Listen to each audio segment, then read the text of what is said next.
Kyle, thank you for coming on the podcast. Yeah. Really grateful to have you here.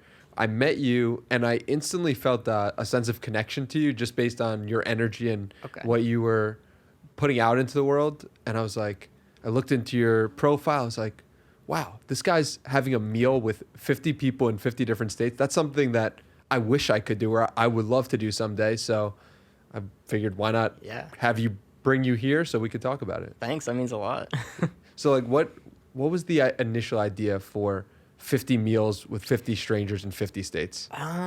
The initial idea for it, man, kind of goes goes back pretty far. I had just sold my part in a business that I was running for a little bit, just figuring out what to do next, and just kind of in that existential crisis mode of like, what am I gonna do? What's purpose? What can I put out into the world or anything like that? And so I think I just kind of went back and looked at the things that I like to do, and a lot of that was just the best times that I had were around a dinner table with my friends in high school, and like all the different meals that they would cook from their parents from different backgrounds, and traveling, going to new places, talking to new people, and just, I guess, kind of being very curious about the world and just learning from other people and taking inspiration from, pages like Humans of New York, where you see everyday people just like have really amazing stories to tell, and you can learn from every single person. And I just all kinds of other content. There was somebody I was watching, Aiden Valspire family, and he was going around having all these adventures, just living out of his car with people. And I was like, one day I want to do that. And now I finally had the time to do something like that. And I didn't have the money for like van life or something like that, but I was like, I could, save the money that I have and travel very frugally just by staying out of the car, couch surfing, starting with some friends, and then probably something like with what Aiden happened, like if people resonate with that type of thing, maybe they would want to participate as well. Or I could, just go into a hostel and talk to random people. And food was always that connection piece that, you share a meal with somebody, people tend to open up, or they have, a story to tell about it, or it's even an artistic way that they can express themselves without like not really knowing that they're doing that, because it's, maybe something that their family used to have, or maybe they're into fitness and so they're like meal prepping in a certain way, and so it is like a very expressive thing that they're doing. And when you're doing an activity like that, people just, their mind's not on like a conversation or talking to you, and so conversations flow a little bit better. And so it was a great way to be able to travel. And one of my other goals was just trying to find a place that I wanted to move to, because I was from Kansas, born in the Midwest, and I was just like, I don't belong here. Like I always wanted to move out. I think a lot of people relate to that, just wanting to leave their hometown and like feeling that they have grown past that and like they're just kind of confined. And so I didn't know where I wanted to go. And so this was a way I could kind of knock that out as well. Like meet people from these different cities and places, explore them from a local's perspective, and just get to have conversations with people. And so that was kind of my way of figuring out how to do all those things in one, and being able to do videos and tell stories. How do you maintain the conversation as it naturally is while having your camera out and filming certain aspects of it? I think the biggest way is just because I film everything on my phone. Like I don't have a big camera set up, and it just makes it very, like, it's not intrusive at all, because a lot of people are used to their friends having phones out, or if I just have this little thing, we're able to sit there, talk, and have a conversation. And so it's just not something that they're self-conscious about as much. And we've also got that activity of cooking that we're kind of already doing, and it's a process normally to do that, and it's sometimes a kind of a long process. So it's not like we have to do everything right here and there's so much pressure on this one moment. It takes a little bit of time. People can get adjusted. So I think that's the best way that I've been able to do that. Makes sense. And how far are you into that journey? I'm only about halfway through the states, 25, and I've actually been doing more than one person in most of the states. Nice. Just because I really wanted to go in depth on some of the places. And when you're there for a day or two, like anybody who's traveled knows that you don't really get the feel of an actual place unless you've stayed there for at least a couple weeks or more, and I've just passed a year doing all of this, and I stayed 2 months in Hawaii. I've been in New York for a month, and other places I've been for a few weeks.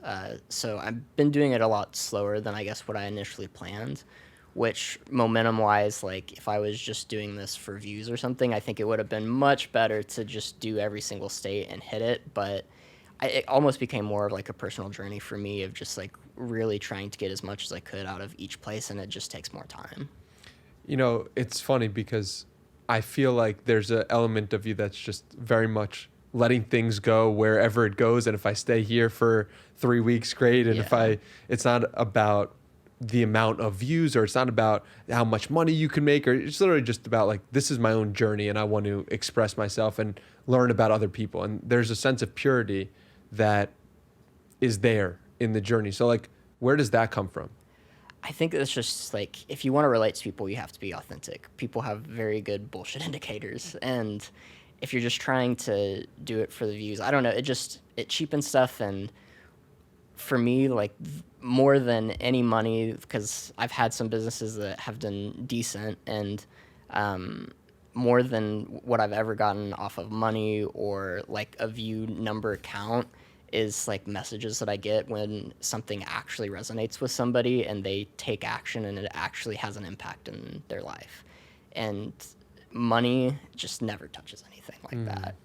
And so I think over the number of everything, it's just the quality really of what you put out. If you have a base that's smaller but almost like cult people who, you know, just really resonate with you, that means so much more. And I do cook with people who, you know, actually go along the journey with me, which is awesome because it makes social media like real life. And you know, it's these people resonate with what I'm saying, so we're probably going to get along. You know, we're interested in the same types of things, and so I just think it helps actually develop real connections with And people. yeah, what are some of the most impactful moments of the journey of people sharing with you of like it really impact your content and your mission and what you're putting out? What has really resonated with people, and like what have people really grasped onto and changed their lives because of what you've put out? Yeah, a lot of times it's like random. Like I'll never realize, you know, what's going to resonate with people or what does so well. I think the biggest video that I've had from the series so far was from my friend that I spent time with in Hawaii, and you know, she probably has the least amount of possessions, spends the least amount of time on work, but I've just never met people that were so happy and just embodied like the presence of children almost. Like if they can skip work to go and play in the ocean or like go on a hike, like they're gonna do it. They're just giant children. But it's just a spirit that's so nice and so carefree and infectious when you're there. And I just, you know, told the story of her going to Hawaii, and she just loves every day of her life so much, you know, more than people who have tons of money or tons of physical possessions. And that was a big thing that I learned from her, because I mean, you know, I've fallen into that trap of, you know, I'm going to make a business, I'm going to spend all my time on it and work all of my 20s and into this thing, and then there's going to be this grand payout, and it'll all be worth it later. And you just kind of lose sight, I guess, of the present moment or the day-to-day things. And that was a big thing that she taught me that I think resonated with other people. And I had messages from people who were like, yeah, I really, you know, just need to make a change, or I need to go after exactly what I want. And, you know, maybe make that move away from home that's really hard. And I actually got a FaceTime call from somebody that was with her, and she's like, no, we have to call him, because she had reached out to her directly, and she's like, my dad just died, I broke up with my boyfriend, and I just needed to make this change in my life, so I reached out to your friend Courtney because she was living in Hawaii, and I just like wanted to do like the trip that you did. And they're actually hanging out, and FaceTime called me. She's like, I saw your video and I immediately booked the ticket there. Wow. So like seeing, you know, something like that actually gets put out into the world is just, I guess, very special. And what do you think that if somebody hasn't experienced that or watched your video or been in that presence, like what could somebody do to take from your friend and implement into their own life more peace, more grounding, and more present momentness, if that's what you believe she encapsulates? Um, it's a good question. How to do that in your everyday life. Because it's sometimes easy when we can see it, right? And we're like, oh, Yeah. this person has something and I can use this person as a model in the next moment that I'm in. But if you don't see that person or you're not surrounded by that person, which a lot of people listening might not be, what can they do to get to that place? Um, yeah, that's. I think like surrounding yourself by people who are doing that is like one of the biggest things. And for me, like moving out of my hometown was a big help that I did that helped me because I was in that life where I guess I was expected to, be who I'd always been. And when you move out like she did and what I did, you are just free of like any past that you have. And so you get to be whoever you whoever you want to try to be because you just don't have attachment to anything that's in the past anymore. And so I think for me, that was the biggest way is just kind of going on an island that was separated literally from everyone that I knew and just allowing myself to be me unfiltered by anything from the past, any of the previous relationships that I had. I wasn't expected to be anybody. I think that's something that helped her a lot, and that's something that helped me a lot. So if you can get to a place where you just don't have anything that's telling you to be a certain way, I think that helps. And that's just been, and maybe it's just like a short trip. You don't have to move away from your hometown. It's do like a solo trip somewhere where nobody's gonna, know your name for the next weekend or something like that. It's a very freeing thing to just go somewhere and try something new because you can go to a bar or coffee shop and talk to somebody new. And if, the interaction is awkward, you're not from there. Nobody's gonna remember it. Like your friends aren't with you. Like so, who cares? Like there's really no repercussions for it. Yeah, that makes sense. And how did your character change when you went from being in Kansas to now just exploring the world? Like, what changed about you personally? A billion things. Definitely like my hair for one, like and which is like even in any movie or anything like that, hair change is always like the biggest thing, but I haven't cut it since like the very first time that I left, which was I don't know, kind of like not necessarily on purpose, but just like I don't know, easier I guess. How long ago But was that? a year. Okay. A year is what it's been, but before I think I was like a lot of people, like a planner kind of. I got a degree in engineering, so very like analytical and like things have to be a certain way. Or I planned out my life was like I'm gonna get an engineering degree and then I'm gonna get a job and I'm gonna do it's like you have 10 years of your life planned out or something. And I guess as you age too, you just realize that life is never what you expect it to be, and so many random things happen, and it's nothing ends up like how you planned it. So sometimes planning like is almost worthless. And so that was a big thing. And just seeing that a lot of times it just always works out. So many times when you're traveling, like these fires pop up or random things happen and it seems like the end of the world, but it always ends up working out. Like if you can problem solve and find a solution, it works out. And so you like having to immediately solve a problem, like if something comes up, versus saying, okay, I'm just going to take like time to go on a walk or something and it's going to be there when I get back. I'm not as like rushed or urgent as I used to be because I know that things are going to figure themselves out. They're still going to be there when I come back to visit them. I'm definitely a lot more like going and talking to random people, I guess, doesn't bother me as much because it's like when you're an adult, you get into the stage where you're like, how do I make friends as an adult? Like, it's so hard. Like, where do I go? How do I start? And it's kind of like that first day of school where everybody is just a little kid and they all want to make friends, but you're all too shy to say something. But everybody's generally pretty open to it. So if I'm traveling alone and kind of take that mentality with me, maybe I see somebody working on a video at a coffee shop and then I go up to them like, oh, hey, what are you working on? And generally people are always very approachable and they, even say afterwards like, oh, I appreciate like somebody, being the first one to say something. And everybody's generally very open and wants to make friends is something that I found. And so going somewhere new and, being at a bar, just being out somewhere, seeing somebody flying a drone and going up to them like, oh, hey, what are you filming? And saying stuff. It's made getting connections, I guess, just like human to human, a lot easier, even if you're not like getting anything out of them other than just like enjoying their company for a little bit. Yeah, that makes sense. And when you think about everything working out, are there any particular examples of stuff where, or moments where you said to yourself, I don't know how this situation, I'm screwed. I don't know what's going to happen. And then it all works itself out. Are there any that come to mind that are impactful? I mean, there's a ton. Like for my videos, even I'll have, since I do a lot of stuff that is with strangers or people who message me off the internet, which seems crazy to meet up with somebody like that.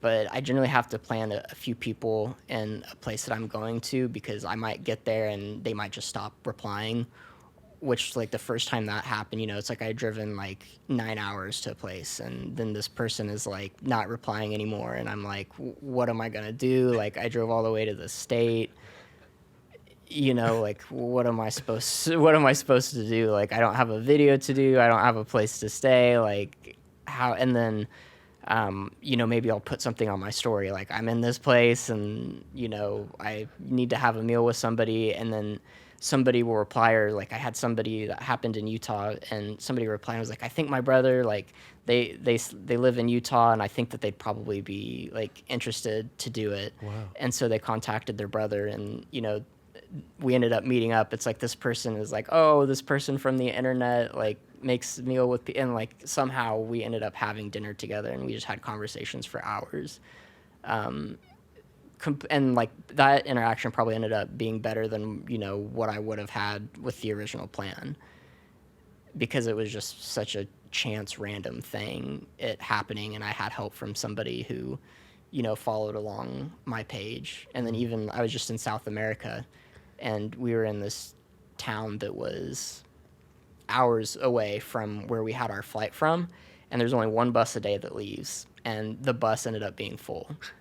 So we're like, how are we going to get back to town? Like we're going to miss our flight, then we're going to miss the next flight and the next flight, and just cascades, and like our entire trip is completely ruined, and like we're going to be out all of the money for the flights. So we ended up like hiring a taxi to get us to at least the part of the border. I guess no like other public transit can cross the border, so we had to cross the border on foot, which, you know, obviously they're like, you guys are drug smuggling something. Like who's walking across the border? So what border? The Chile border, Chile and I think it was Chile and Argentina, if I remember right. And so we went across that border, and then we were walking, and we ended up hitchhiking all the way back to town. Wow. Which it worked. Like we ended up getting back, but that was just like one of the situations where like if we don't get back, like we're done.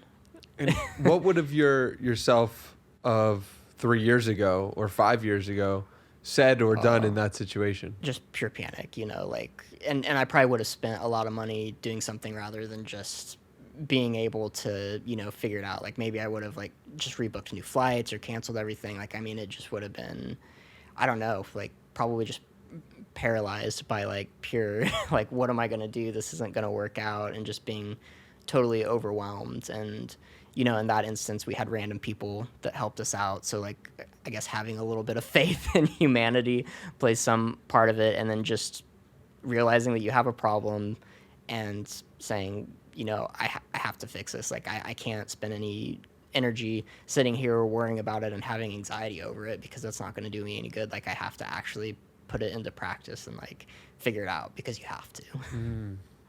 So it sounds like there's like two Kyles almost, where it's like a Kyle that was very uptight and very much needed to control things, and then a Kyle who's much more go with the flow and let it be whatever it is, it is. And I'm curious if that was a transition of very slow, or that was something that happened in an instant, and how that went from your perspective. I think it's just been over that entire year, over a long period of time, because you have these little experiences that pop up that maybe you're like, oh, maybe, you know, I can be a little bit more relaxed about things. And then you just have to keep experiencing that over and over again. Mm-hmm. One experience, you know, might show you something, but I feel like you kind of have to have it proven to yourself again over and over. And the more that I've traveled, just the more I've experienced that. The more you've let go. Yeah. So in your previous life, let's say, you ran a bunch of social media pages, you were on Shark Tank, and you had this business career. How did you get on Shark Tank? That one was just through making the TikTok videos. So me and Eddie started that business in college, and Eddie who? Eddie Sandoval, the founder of that business. So we started that in college, and we worked on it for a few years, and we had a little bit of, I wouldn't say success, but a little bit of traction, I guess. We were in some grocery stores, restaurants, and things like that. But then the pandemic happened, and you lose all those things, and you're like, oh God, here's another problem. What are we gonna do?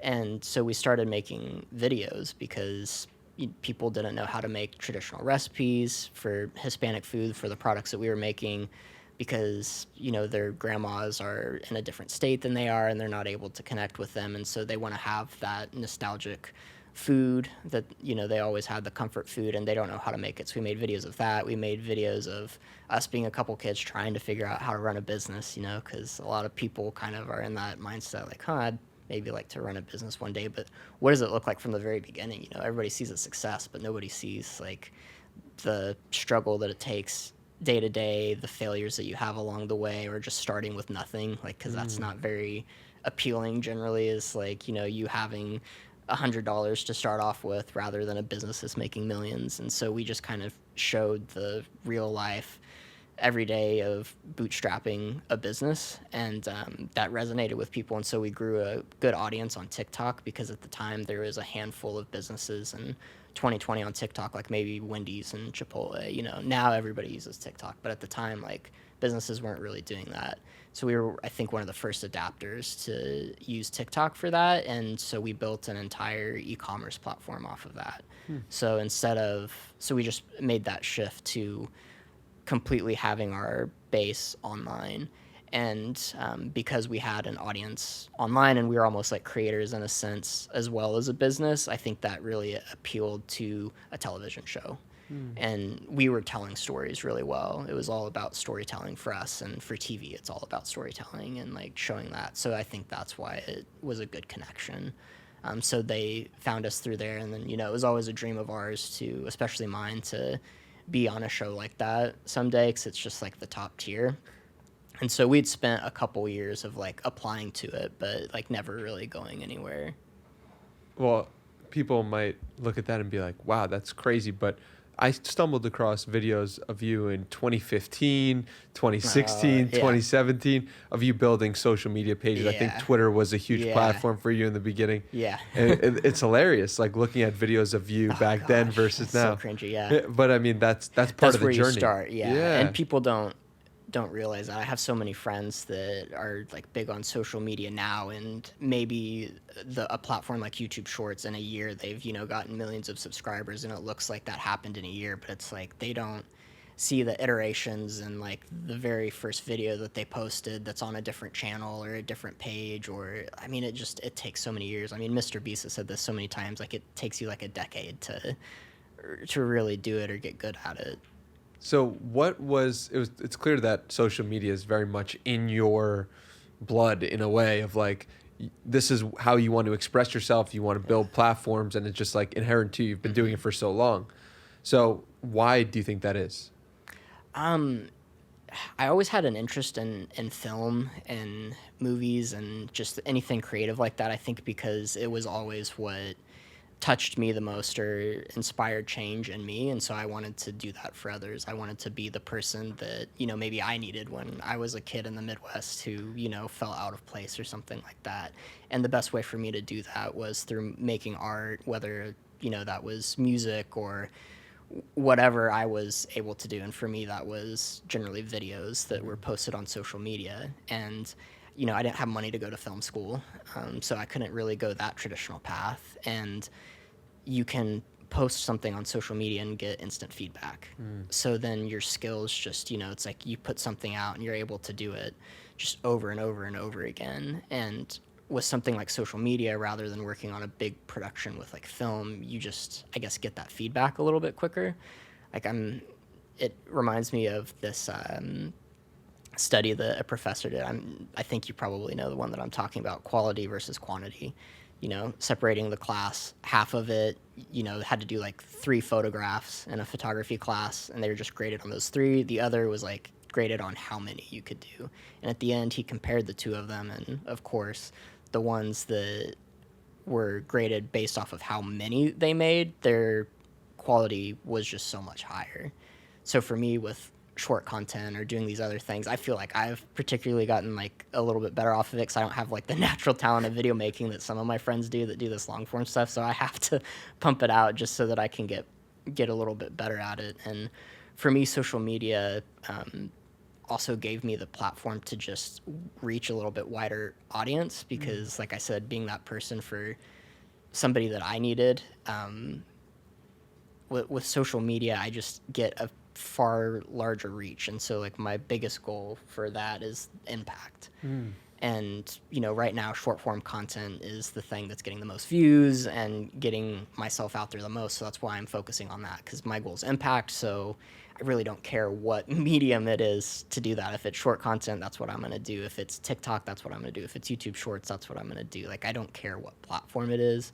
I don't care like what it is. Like, that's my biggest thing, is being able to be authentic and like hopefully have that story resonate. And that's just the way I've been able to do it. And it's being able to tell real life things, share it a little bit more unfiltered. I do everything with the phone, and that's possible on social media. That's not possible on a big platform. And so I think it just makes it feel a little bit more handmade too. So there's just, I guess, an artistic choice to do it in that way. What are some of the things that you've learned that you wish you learned sooner in terms of creating content, particularly short form content on the internet? I think the biggest piece of advice that I was given before I even started is just start making things. Like, you just have to start putting stuff out there. Like, it's really easy to plan and to do things. And I remember somebody in college, another student, told me this, is there is a difference between strategic planning and strategic doing. And you just, instead of sitting there and planning and being in that paralysis stage, when you're actually able to do something, get feedback, and change things, you just learn so much quicker. It's kind of like failing fast, even in business, like going out, making a product, testing it, getting feedback on it, and then continuing to grow, rather than spending all of this time planning, making a business plan, and doing all these things. If you just like go out and do something, you get a little bit more feedback. So I guess that's probably the biggest advice. And what's an example of something that you've changed because of the feedback you've gotten? I mean, for the business, it was so many things. It was how we packaged things. It was even really what we made. Like, we started off doing a lot of drink mixes and then kind of transitioned a little bit more to like home cooking things like tortillas, because the feedback that we got was a lot more interest in that and a lot more need in that. When at first we thought that it would be like ultra runners and like this drink mix that we had, so we pivoted there. In content, that's been, I guess, just kind of the content that I've made. Like, do I do recipes? Do I do a story with the recipe? Do I tell the story? Do I have me and the other person just talking? Do I film it with the phone? Do I be more professional? I mean, there's all these little, testing things that you can do. Do I do a voiceover? Do I talk to the camera? Right. What resonates better? Seeing comments of people, because a lot of people, like, I'm doing a lot more voiceovers now, because a lot of people are like, I love the way you tell stories. I like hearing the voice, and like, it's very soothing and stuff like that. So I'm like, okay, that's, always going to be something that I have, for now, or try to incorporate, is the voiceovers. What's it like being a kid in the Midwest who doesn't feel like they're seen or doesn't feel understood? Because it seems like that's something Yeah. you've said. Yeah, and that's definitely something that I think a lot of people in this industry, or like the creative path, definitely feel like they always escape to a city or they do something else. I have another friend, Tanner Lewis. He makes videos like me, and he grew up 2 hours south of me, and like, we talk about this all the time. You just, when you're growing up in that Midwest town like that, everybody's into sports. Their interests are totally different than what yours are. And so, I don't know, it's just feel very like alienated, kind of like you don't have people. You can be in a group of friends, and like they can still be really good friends. Those are your childhood friends that are always your base, but you just aren't sewn from the same cloth. Like uh, you just don't have the similar interests. So you still kind of feel lonely in a group of people, even in the Midwest like that. So I guess that's like the feeling that you get, and you have this like urge to prove something, I think, which is why I did the business side for so long. It's because you have like this compensation that you kind of have to do because what you're good at just isn't valued. And so you're like, I have to do these other things to be valued and to like get my attention or to feel validated. And so I guess it's just a lot of having to like prove yourself or do something grander. And as it currently stands, what do you think your core competency is in this very moment? Oh man, that's tough. I think I'm still trying to figure some of that stuff out. Uh, What do you want to be valued for? I think just authenticity and telling stories, and being able to connect people through any background, being able to make people feel very comfortable, and like inspire them, I guess, to be themselves and to be the most authentic version of them and to be bold and to go out and to do something that's non-traditional or everybody else tells you to do something, but you want to live life or do something in a certain way. Like do that, like I live out of a car right now currently, and I just made a video of it about, living a day in the life of living in a car in New York City. And so many people were upset by that. Upset? Oh, so many people. Why?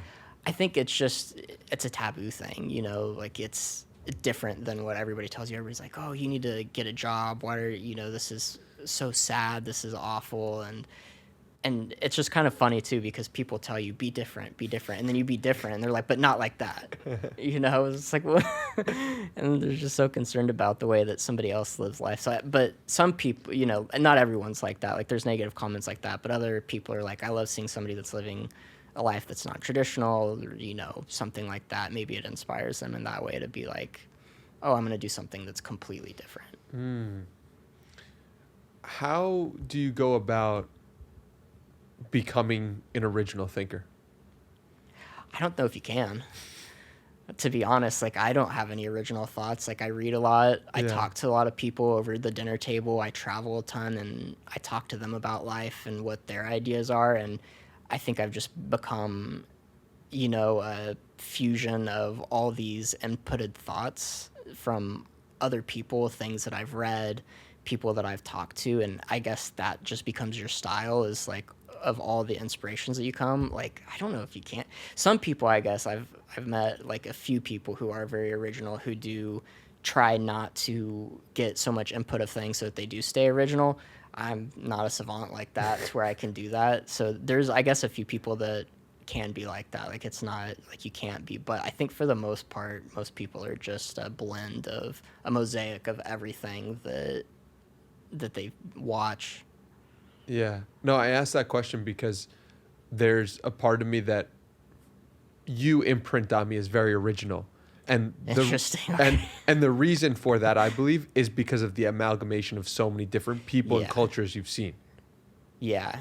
Well, that's good to know. That's definitely a huge compliment. But I think that's how everybody is. And a lot of people, I think, are like that nowadays, though, because one of my favorite like movies that's come out is Everything Everywhere All at Once. And I think it's just a very good encapsulation of today's world, because in a 30-minute sitting, if you scroll through TikTok, like you're seeing so much more than what our prehistoric ancestors did in a lifetime in 30 minutes. And it's like overwhelming. You have this sensory input and you can see the lives of somebody from every part of the world in like 30 minutes. And it's just a lot. And so you can have a paradigm shift every week, second. Like Literally every second of just seeing all these different things and pieces of the world.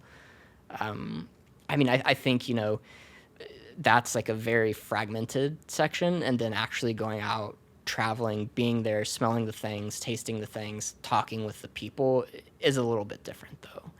So I think the videos is a good way to do stuff, but even in my content, I hope that it inspires people to go out and travel and to like do that for themselves, because reading about it is one thing, tasting it, smelling the air is like a totally different. And so, Mm-hmm. even in my page, like I do have a lot of philosophical things or stories, but I also have a lot of breakdowns of like how I did it cheap or those types of things, because I want people to go out and do the same exact thing, like I want people to kind of, I guess, get off of the app or like not watch it and like actually do things that are in real life. There's a balance.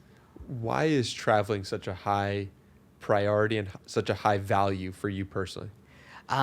For me, like, I've went to college and I've done all these things, but I guess to me, it's like an education of the world. And just finding opinions and stories and people that are different than mine. Like that's how you have to do it. When I was in Kansas, it was an echo chamber of the same things.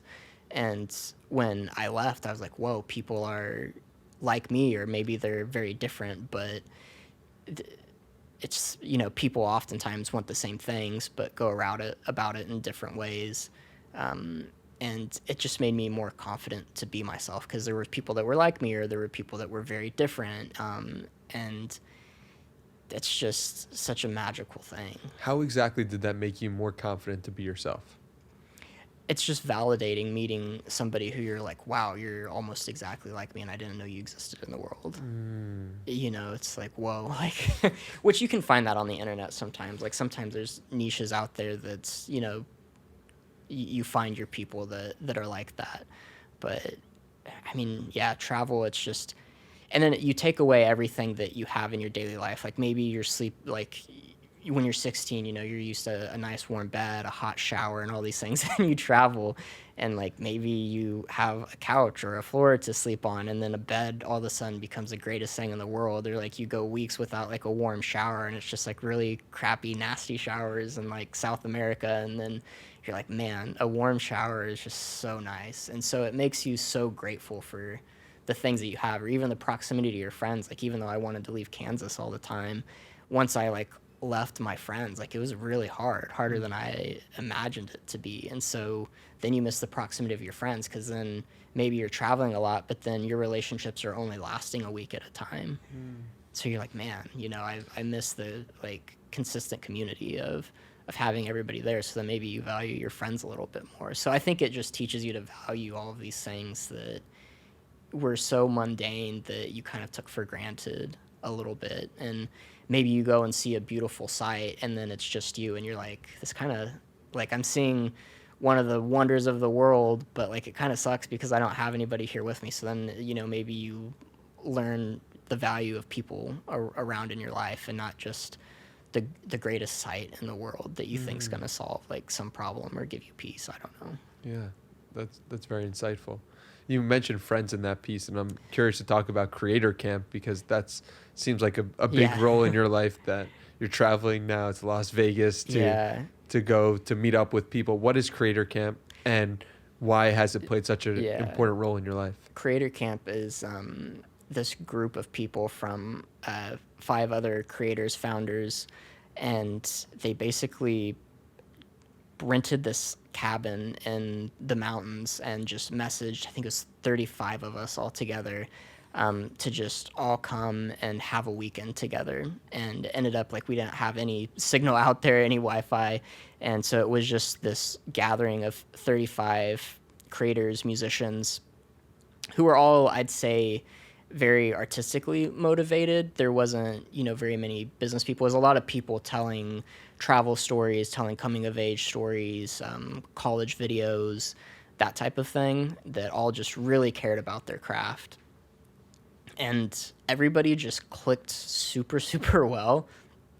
I think as a creator, it can be a lonely journey sometimes. So finding other people who are in that same boat as you is just very refreshing, like kind of finding your people in a little bit of a way. And for me, it was people who had inspired me literally to do what I was doing. If I could have written down on a list, like, I want to be friends with like these 10 creators, like I think all of them were probably at Creator Camp, which is mind blowing. Like these were people who like I watched on YouTube or on social media who influenced my life, and then all of a sudden they're face to face in front of me, and now I'm like friends with these people and messaging them, and so it does bring everything full circle, and it makes social media or inspirations real life and in front of you.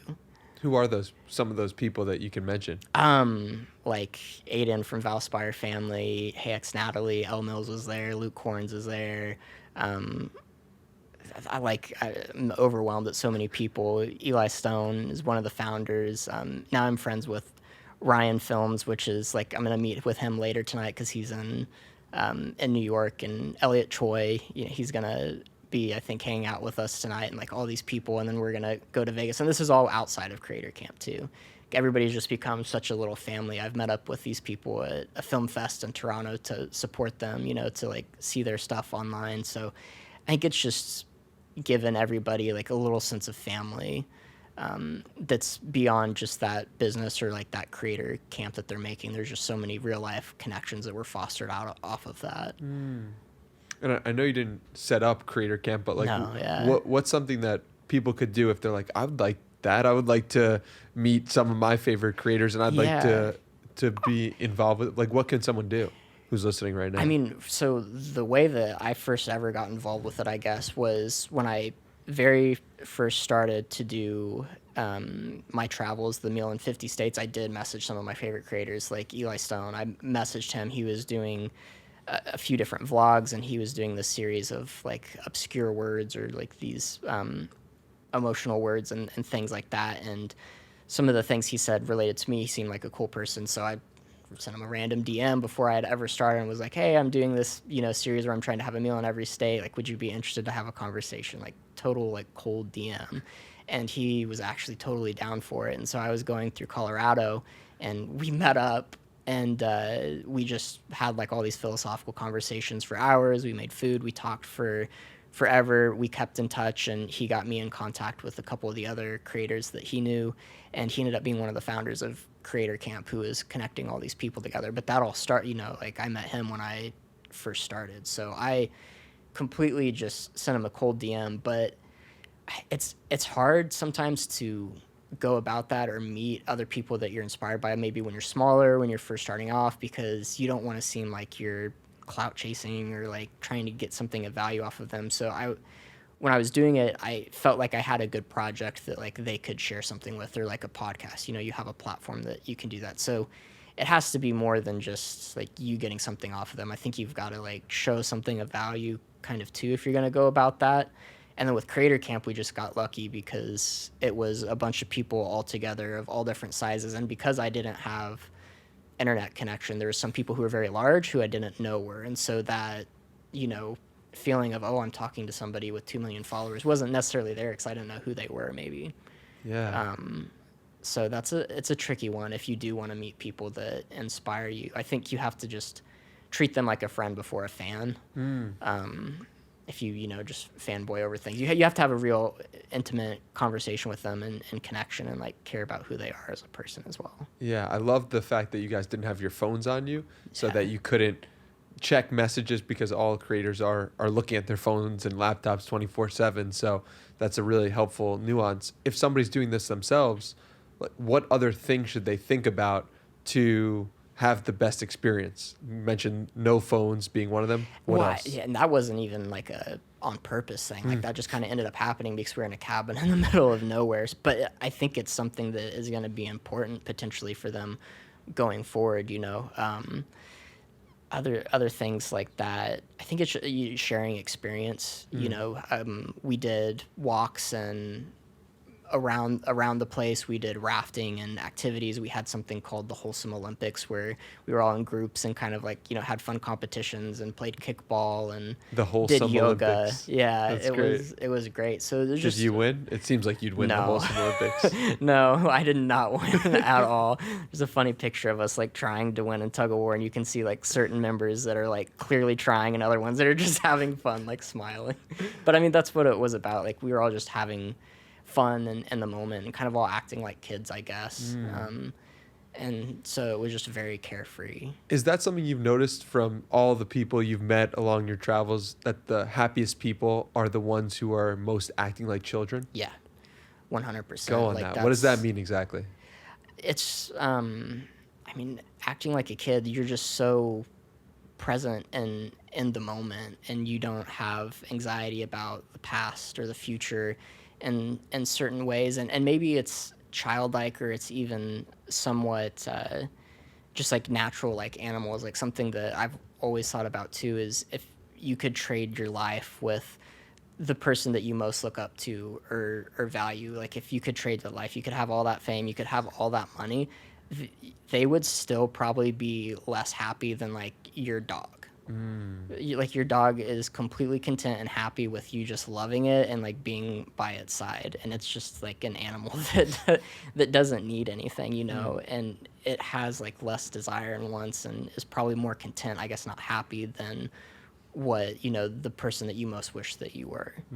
And I think like being a kid like that, you're just so into the game of the things that you're doing, and you're process oriented rather than so end goal focused. Like there's a famous like Alan Watts speech that talks about this, of like life being more like music than an end goal. So you think that life is this pilgrimage and this end goal thing, that once you rush and get to the end, once you achieve this thing, once you get to heaven, or like whatever it is you think is this ultimate meaning that you're going to find at the end of the journey, that's going to be the thing, or the goal. But you forget that life is like supposed to be enjoyed like music along the way. You don't go to a concert and you're not there for the final crashing like ending chord. You're there to dance and to sing along and to have fun, and then you get to the end and it's like you can miss out that the entire time it was supposed to be about the process and about the music, and not about where you're getting to. Yeah. And so I think that's just the thing that children are able to do, is they're not worried about 5 years ago or worried about 5 years in the future. They're just worried about what's going on right in front of them, and having fun in that moment, whatever it is.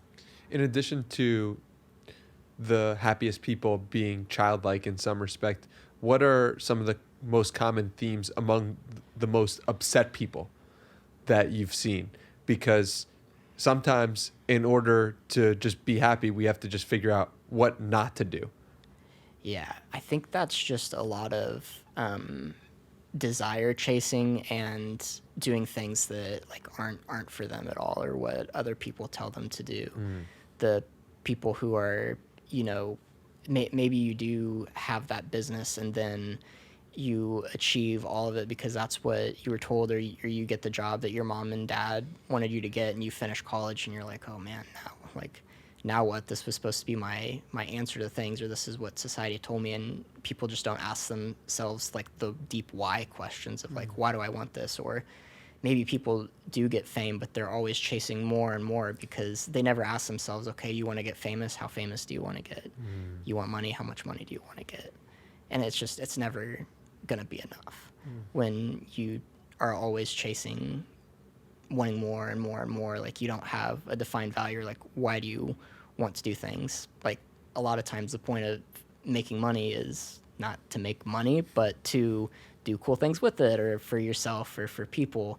And maybe you don't need a lot of money to do that. Like one of the things I've always that I got from one of Ryan's films was, how much does your perfect day cost? I mean, when I really thought about it, it was like, whoa, it really doesn't cost me that much money. So do I need to be like a millionaire and chasing all of these things, or is going to a coffee shop and like trying a new local restaurant and then having a conversation with a friend, or like going on a walk in nature, like that all doesn't really total or account to a whole lot of money, and that's like one of my perfect days. So then like I don't have to make as much money then. It's like maybe you can like retire a little bit early if your living costs are a little bit lower, but the things that like really make you fulfilled and happy and like what you want to do. Or maybe it's freedom, like I've met a lot of people in New York who make 250,000, 500,000, but they're up at 4 a.m. going into the office, and they don't get done until 8 p.m. at night, and they're exhausted, and then they got to go to sleep and do it all again, and they plan on doing that for years. And that kind of money to me, as much as they're making, isn't worth it versus my freedom of, not having to set an alarm. My friend saying, hey, do you want to go to Vegas next week? And me not having to be like, oh man, I don't have enough vacation for that or something. It's like, yeah, maybe I'm not making like $250,000 a year, but like that choice and freedom is like worth so much more to me. Here's a quote from you. What do you consider rich? I know my definition has changed over the years, and now I do feel rich. I don't set an alarm. I get to travel the world. I get to do what I love, all on my schedule. But yet, I live out of a backpack. I don't have a house. I'm basically homeless. It's a beautiful statement. I'm glad you think so. Well, how does that land on you today? I mean, that's my life, like right now, and I feel that because if I didn't, or if I still had, the apartment that I had or a house, I would feel about the same as when I go to sleep in the car that I have, just because it's a trade-off of things. Like, that's not the life for everybody, and like I totally get that. That's pretty extreme, and not everybody's gonna want to do that. But in this place in my life, like that's the trade-off that I'm getting to do in order to travel the world. Like this year I got to go to Iceland, Patagonia, Mexico, like all these places that people like might take a lifetime to go to. But because I had that trade-off of being a little uncomfortable, like sleeping in a car, I got to, travel into 25 states in my car and always have a place to stay. So it's a give and take. Like, it's not a perfect thing, but I got the best parts off of it with like that little bit of sacrifice. And that is going to be totally different for someone else. So you have to think of what makes you feel rich. So if someone hears that and they're like, okay, that sounds pretty good. Kyle's living a life that I want to live someday. How should somebody go about planning to make that a reality? It's just little steps at a time, and I think it's just doing maybe something small. Like I said, going on that weekend trip by yourself and like seeing if you actually like it. Because like, let's say that you want to do van life or you want to live in a car. I've had one friend spend $100,000 on a van, and then now they just have the van and they realized I don't really like doing that as much, but they didn't ever really take a trip in the van beforehand to see if they really wanted to do that. So I think you kind of have to test and be like, oh, that sounds nice and I want that. You have to make sure that you actually want to do it. So maybe do a test run, spend a weekend trip living that life that you want, because you might find out that you don't actually like that, which is fine. That's what it's about, experimentation and seeing what you like and what you don't. Yeah. I think we often rush into things because it sounds cool, it looks cool. Yeah. And I'm like, wow, yeah, like I could go to all 50 states, but have you been to one? Have you been to two? Have you been to three? And if you don't like something, I think giving yourself permission to stop is really important. Exactly. That was one advice that I read from a book, was like, make something your trip. Like, let's say you do go on this adventure to go to all 50 states like I did. Like, I could have went through and done all the 50 states, or like maybe you go back home for a little bit, or maybe you stay in one for a little bit longer. Like, you don't have to like set yourself to a certain goal or thing, or say that you want to like bike across America or something like that. Maybe you do like 2 states at a time, and then you come back and do it a little bit later. What are you most proud of in your own life right now? Most proud of? Oh, that's a difficult one. I mean, I think it's just any type of impact that I've made that was positive for people, that made them feel like they could be themselves, or that they could do something different. Any of the messages that I've gotten from people like that makes me the most proud, because it's actually had an impact with somebody. It's beautiful. And I like to end these podcasts with a challenge for people listening. We spoke about some things here, but I'm curious about what challenge you would leave someone listening so that they can live a life that is most impactful to themselves. Good challenge for that.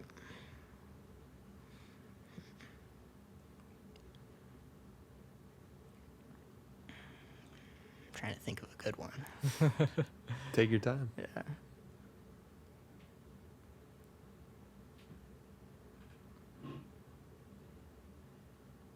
I guess just like, if there's even something small that you've always wanted to do, just doing just do it. Like, allow yourself to like do one small thing that you've always wanted to do that you're too afraid or scared of, and just try it out. Like, maybe it's going to a restaurant by yourself. Like, you're like, I feel like I need to learn to be alone with myself and like not always crave the company of other people. Go to the movie by yourself. I don't know, something small. But I guess that would be a good challenge, is just try and do something like that. What's an example of you doing something like that in your own life? I mean, I definitely was that exact thing. Like, it was really hard for me to be alone with myself. And like, I never really, I guess, quite knew why that was. It was just hard for me to keep company by myself or to just be alone with like my thoughts or whatever. And so that was one of the things that I did, is I went on a solo trip completely by myself. And I wanted to like have confidence that I could do something on my own. And whether that be travel, because I'd always traveled with other people and they kind of, maybe did the planning or something.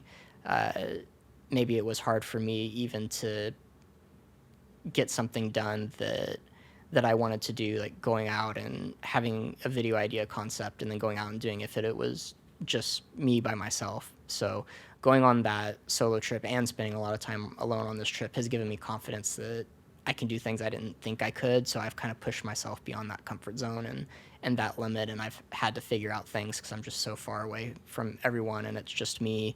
So that, was something that I was like, okay, I can plan my own trips. I can travel by myself. I can be much more independent.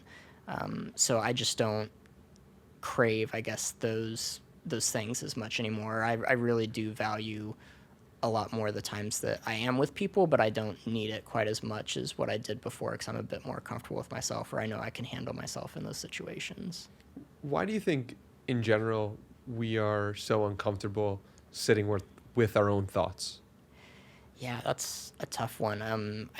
A lot of it I think is just hiding from like your shadow, from those negative thoughts that creep in, or maybe thinking about things in the past, or having anxieties, or there's some philosophies that say everybody's just very terrified of death at the end of the day, and everything you do is just a means to try and avoid that, to try and avoid the thought of even contemplating that.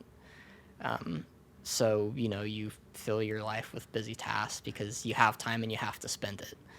Like, you can't even think about time without spending time, which is like a weird paradox. But I guess it's just that weird little anxiety in the back of your head that's just kind of hard to explain. Yeah.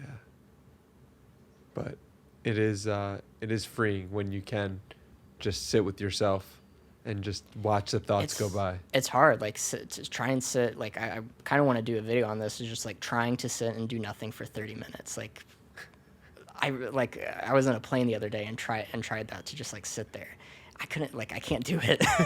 I don't know what it is about humans or us and like this nextness of like always trying to think of stuff, but it's very hard to just sit and do that.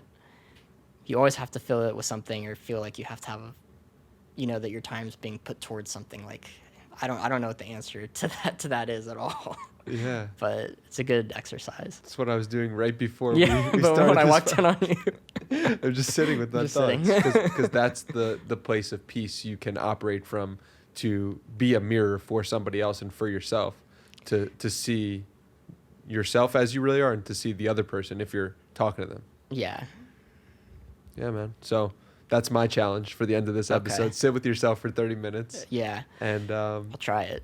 I really appreciate you taking the time. Thank you so much. It really does seem like you're able to connect with strangers, and it seems like you're able to really explore the depths of your own soul and help other people see the depths of their own souls. So I think that's a tremendous thing as somebody who tries to do that myself. That means definitely a lot, because I even like doing something like this, I'm not an eloquent speaker. I'm like a dinner table conversation type of person where we're like armchair philosophers, like sharing a meal and having drinks. Like, I'm not used to being like, I don't know, formal, I guess, in some type of way. So, well, hopefully it wasn't too formal, but I appreciate you taking the time. And yeah.